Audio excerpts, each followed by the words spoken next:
kano kanya ku isi ahantu hariho hose hari umuntu ufite umugore cyangwa se umugabo bashakanye byemewe n'amategeko banamaranye imyaka myinshi, ariko umwe muri bo ntabwo azi ko bashakanye amuca inyuma cyangwa se akunda undi kumurusha. Barakundana kandi bakorana ibyo yakabaye akorana n'uwo bashakanye gusa. Kano kanya tubabwira ibi, ahantu hariho hose ku isi hari umuntu ukunda gufasha abakene n'abantu bababaye, ariko akabikora ku buryo bimenyekana kugira ngo yongere umubare w'abamukurikira n'abamukunda ku mbuga nkoranyambaga. Game of followers niko babyita. Hano hari abantu benshi bakunda kugaragaza ko bakundana kandi ko ari inshuti z'akadasohoka, inshuti magara, ariko iyo bagezeho abantu batabareba barashihurana, bagahohoterana, ndetse buri wese akagerageza guhemukira undi. Kubera iki dukora ibyo dukora? Ukunda kwibwira ko wigenzura. Buri gihe wibwira ko wamaze gutegura uko ubuzima bwawe bushobora kugenda, nyamara mu by'ukuri ntabwo uzi uburyo amarangamutima yawe ari yagutegeka. Muri twese birasa naho nta muntu n'umwe uzi ingufu zisunikira abantu gukora ibyo bakora. Ntabwo ukiri umuntu wariwe mu masegonda atatashize. Impinduka mu myiyumvire, ibyo bita mood, ni kimwe mu bishobora gutuma uhindura uko wabonaga ibintu, bikaba intandaro yo guhindura imitekerereze. Ibi nabyo bikaba intandaro yo gufata icyemezo utagombaga gufata. Gushyira mu gaciro ni ubushobozi bwo kunesha amarangamutima mu gufata ibyemezo kwawe.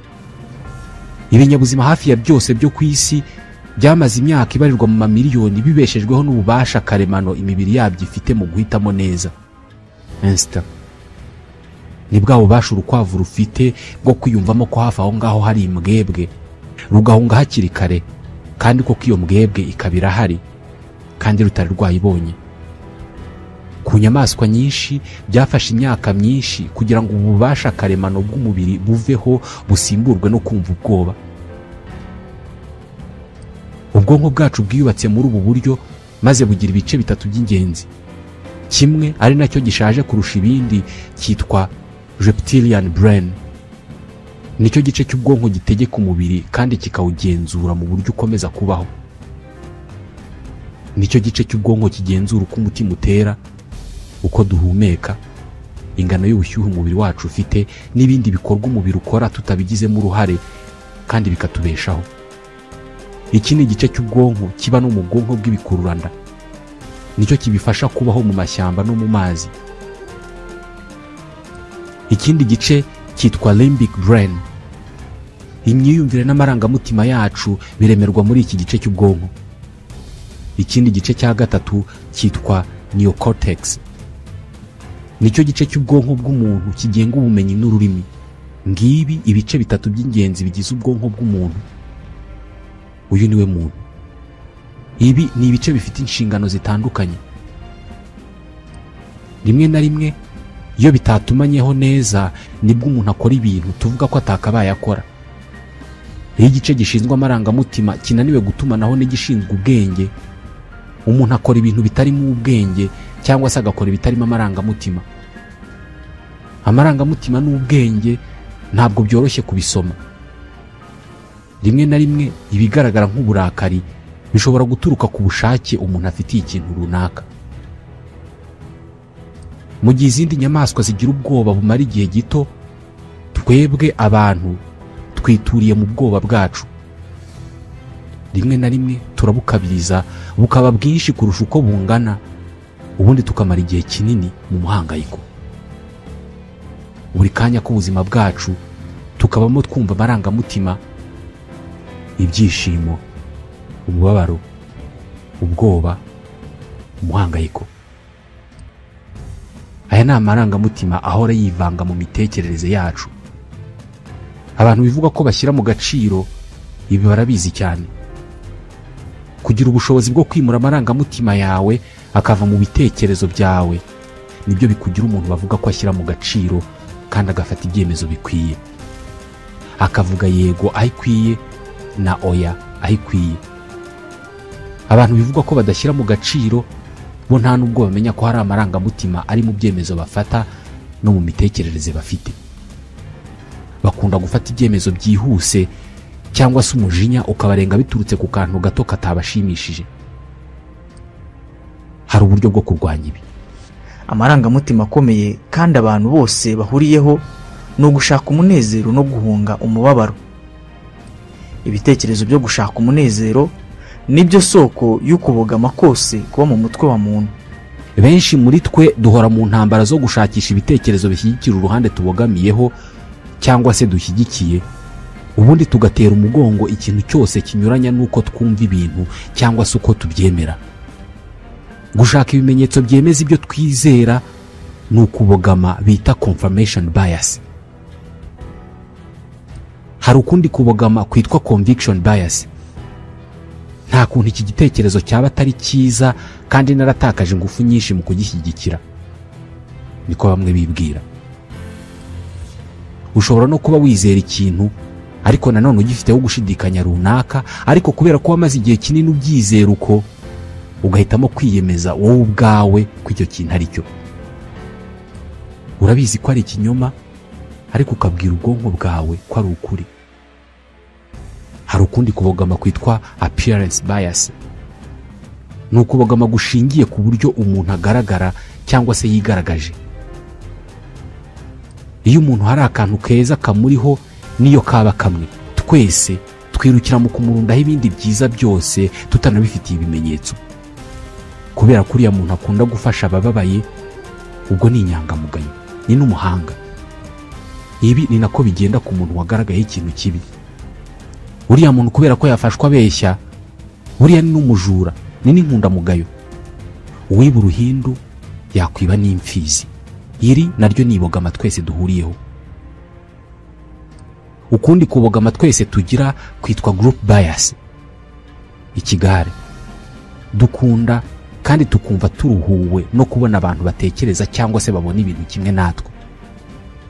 Guhabwa akato cyangwa se gukurwa mu bandi twese bidutera agahinda katagira ingano. Gutekerereza mu kigare ni igihe abantu bafashe igitekerezo kimwe bakacyemera kubera ko gituma biyumva neza, kikanatuma buri wese yiyumva nk'ufite aho abarizwa muri icyo kigare. Ukundi kubogama abantu tugira turi benshi kwitwa blame bias. Iyo hagize ikosa cyangwa se ikintu kibi kibaho, igisubizo cyihuta kuri benshi ni ugushinja abandi, kwihutira gushaka nyirabayazana. Uyu munsi buri kintu cyose kiba ku isi gifite nyirabayazana. N'imvura yabaye nyinshi cyangwa se nke ibifite nyirabayazana. Kera hari abo bajyaga bica cyangwa se bakabaroha bavuga ko hari ibyo bakoze byabujije imvura kugwa. Kuba yaratwaye inda atarashyingiwe nibyo byatumye imvura itagwa. Birababaza kwireba mu ndorerwamo ukemera ko wakoze ikosa. Uku ni ukubogama gushingiye kuri nyirabayazana, the blame bias. Ukundi kubogama kwitwa superiority bias. Twese dukunda kwiyumva nk'abantu beza, bashyira mu gaciro kandi bakwiye gukundwa. Gusa ibi ntabwo ari ukuri, kubera ko iyo biza kuba ukuri, isi iba ifite amahoro, kandi twese turabizi ko atari ko bimeze. Zimwe mu mpamvu zisunikira umuntu mu kurengwa n'amarangamutima akaba yanafata ibyemezo bihubukiwe cyangwa se bitarimo gushyira mu gaciro, zishobora kuva ku byabaye ku muntu akiri muto, kugira inyungu nyinshi zitunguranye nko gutsindira amafaranga menshi icyarimwe mu mikino y'amahirwe, cyangwa se guhomba ibyo wari utunze byose mu gihe gito, bikiyongeraho no kuba wabura umuntu wakundaga. Buri gihe iyo hagize ikintu kitubaho kiduhangayikishije, kiduteye impungenge cyangwa se kiduteye ubwoba, ubwonko bwacu buhita busubira kumera nk'uko bwitwaraga ku bantu ba kera cyane tukiba mu mashyamba dutunzwe no guhiga. Ni ukuvuga ko buri wese muri twebwe, yaba umutagatifu cyangwa se umuterabwoba, yifitemo indi myitwarire nawe atazi ko afite, ariko ni imyitwarire nk'izindi nyamaswa zose zo mu ishyamba. Imyitwarire y'ubuhigi n'ubwicanyi. Umuntu uko yaba yitonda kose, hari ikintu gishobora kumubaho kigakangura umurwanyi umurimo, ukabona wa muntu yabishe. Niyo mpamvu abasirikare iyo barimo gufata amasomo ya gisirikare babigisha basa n'ababakankamira, basa n'abasakuza cyane.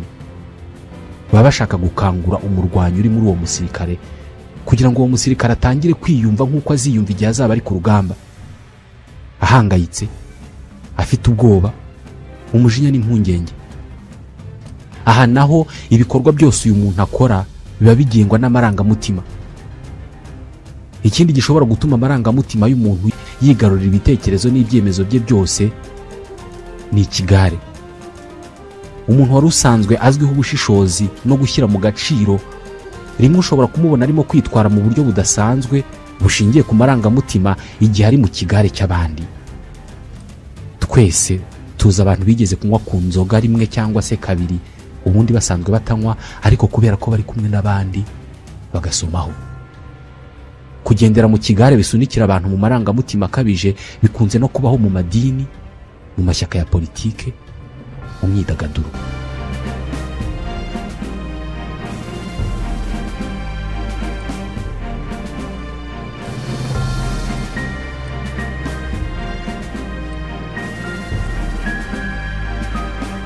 Muri iki gitabo kivuga ku myitwarire n'imiterere y'abantu kandi Bwana Robert Greene anavuga ku kwikunda gukabije, narcissisme.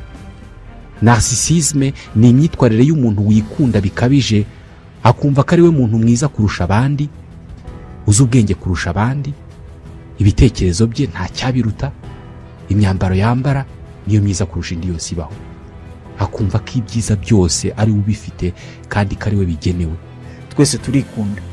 Itandukaniro riri ku kigero buri wese yikundaho. Abantu ni inyamaswa zizi kubana. Kuva ku isegonda rya mbere tukigera ku isi tuba dushaka ko batwitaho. Tuvuka turira kugeza igihe umuntu aziye kutwitaho. Abantu bafite ubushobozi bwo gukora icyo ari cyo cyose kugira ngo bitabweho.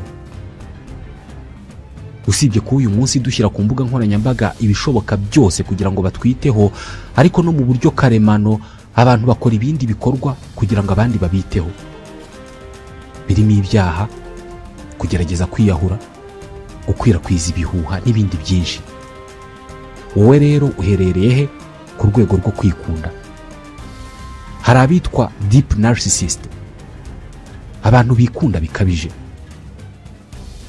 Niba uri muri iki cyiciro cy'abikunda, utekereza ko ibyawe ari byo byiza kurusha iby'abandi bose babaho, kandi urwaye indwara yo kwihorera. Urababara cyane iyo ikiganiro abantu barimo kugirana kitavuga kuri wowe. Wigirira icyizere cyinshi cyane kandi ukagikoresha mu guhamagarira abantu kukwitaho. Kuri wowe kwitabwaho bifite agaciro k'urupfu n'ubuzima. Abantu batakwitayeho waniyahura. Urwego rukurikiraho mu kwikunda ni urwitwa functional narcissism. Benshi muri twe turi muri iki cyiciro. Dukunda ko abantu batwitaho iyo bagaragaje ko bashaka kutwitaho, ariko ntabwo tubishakisha cyane. Mu kiganiro twita ku bandi kandi ntabwo tugerageza gukurura abantu ngo batwiteho. Urwego rwa nyuma mu kwikunda ni healthy narcissism. Aba ni abantu batwawe no kwita ku bandi bo bakiyibagirwa.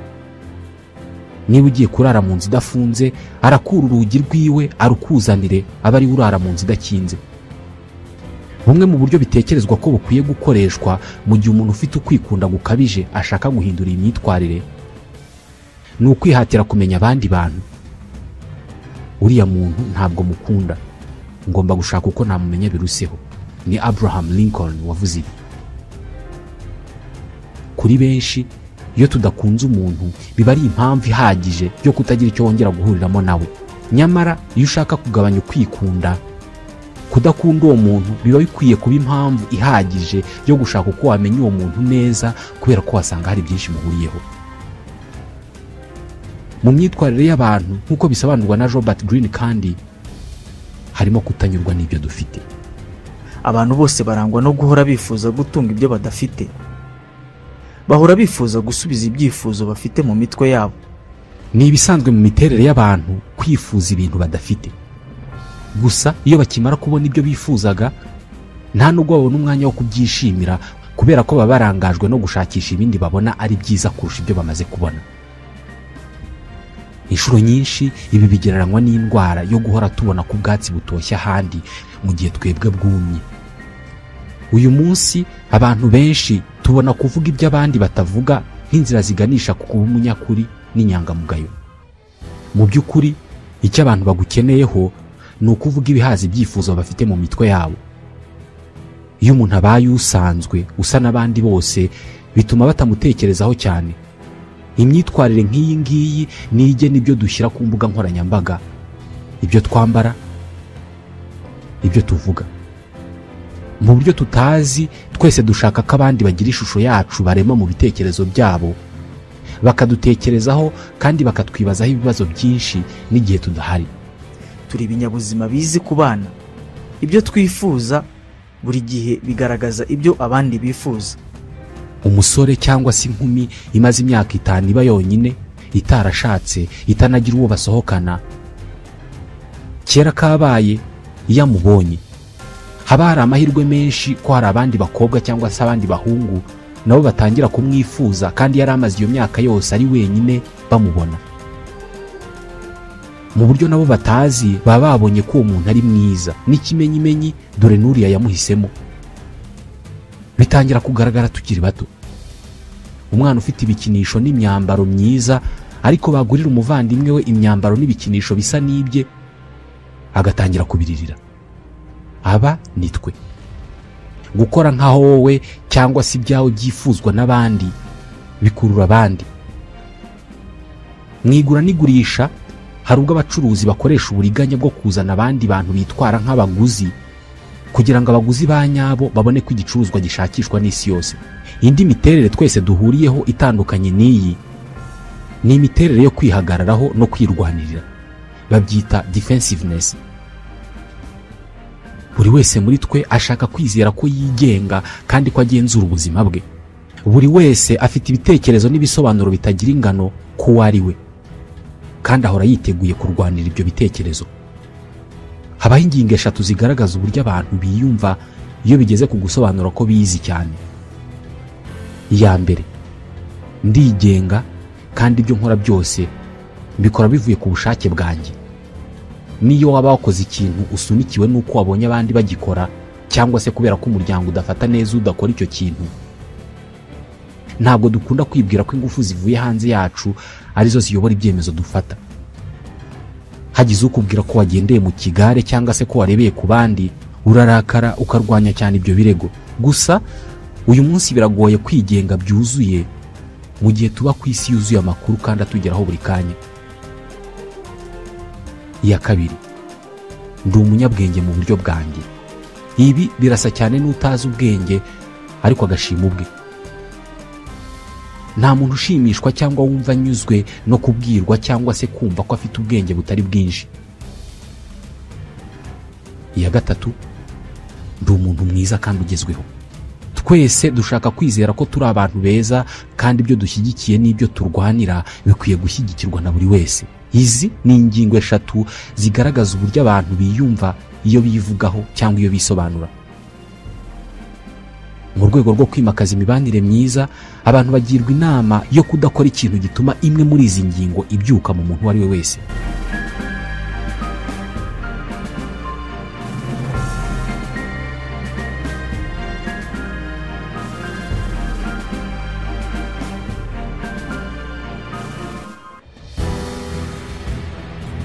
Kimwe mu birango bikomeye by'imibereho n'imiterere y'abantu ni imyitwarire yabo. Ushobora kuba utazi umumaro w'imyitwarire yawe, ariko nibura ukwiye kwizera ububasha imyitwarire yawe ifite mu kugena uko ubaho. Bitekerezwa ko uburyo buri wese abona isi n'ibiyiriho ari byo bigena imiterere n'imyitwarire y'uwo muntu. Abantu babona isi ari ahantu habiho kuba, baba bafite ibyago byinshi byo guharana umunabi no kutaba abantu beza. Mu gihe babona ko isi ari ahantu heza ho kuba, baba bafite amahirwe menshi yo kuba abantu bahora bishimye. Ibitubaho byose bifatwa nk'ikirahuri kirimo amazi acagase. Icyo kirahuri hari abakibona nk'ikiburaho 1/2 ngo kibe cyuzuye, abandi bakakibona nk'ikiburaho 1/2 ngo kibe kirimo ubusa. Iyo ubona ibyago muri buri kintu, uhora ufite ubwoba bwo gutsindwa cyangwa se kutagera ku byo ushaka. Iyo uhora n'ubwoba bwo gutsindwa, nta kintu gishyashya ugerageza, ari byo bikwerekeza ku gutsindwa mu bintu byinshi bya nyabyo. Bitekerezwa ko umuntu ushaka guhindura imibereho ye aba akwiye kubanza guhindura imyitwarire n'uburyo abona ibintu. imwe mu myitwarire mibi cyangwa se uburyo bubi bwo kubona ibintu abantu bagirwa inama yo guhagarika ni imyitwarire yo kudatuza. Isi ubwayo ntituje, isa n'iyuzuyemo ibirwanya abantu, ubukene, indwara. Mu rwego rwo kwirwanaho rero hari abantu bahitamo nabo kudatuza. Mu mitwe yabo isi irabarwanya, bakunda gushinja abantu cyangwa se kubasunikira mu kwisobanura. Indi myitwarire niyo guhangayikishwa na buri kintu ku buryo buri kibazo kibayeho kigusunikira mu kubona ko byacitse. Ibi bigira ingaruka yo kunanirwa kugenzura ikibazo. Indi myitwarire ni yitwa avoidant attitude. Ni imyitwarire y'abantu bashidikanya ku buhanga bwabo, bityo isi bagahora bayibona mu ishusho y'umutekano n'umutuzo muke wabo. Banga inshingano cyangwa se imbogamizi kubera ko bishobora gusubiza hasi n'akizere gake bari bifitiye.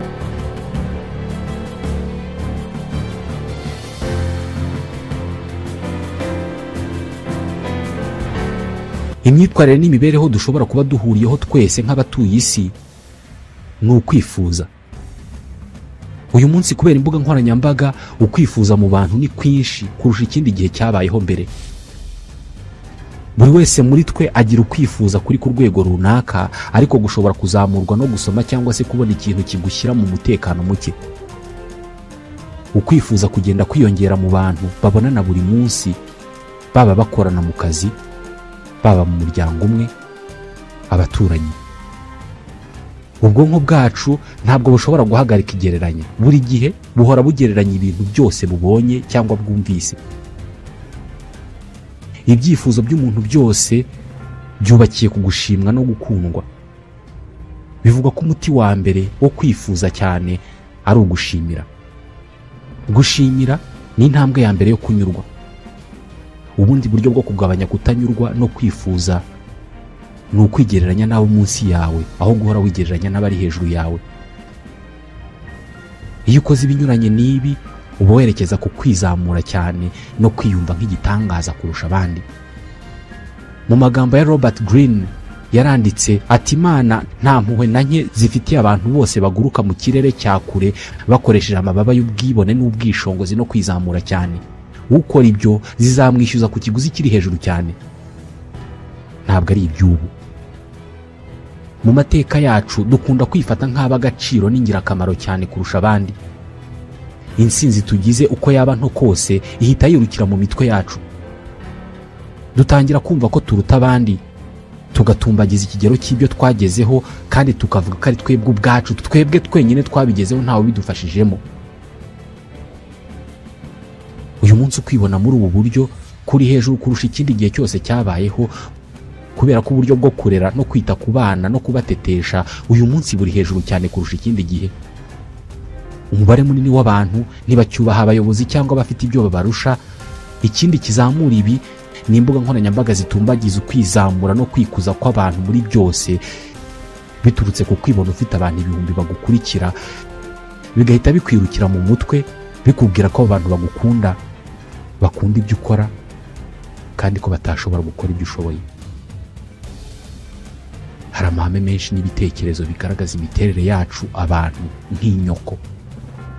Biri muri iki gitabo The Laws of Human Nature cya Robert Greene. Uyu munsi tubisubikiye aha. Naho gutaha.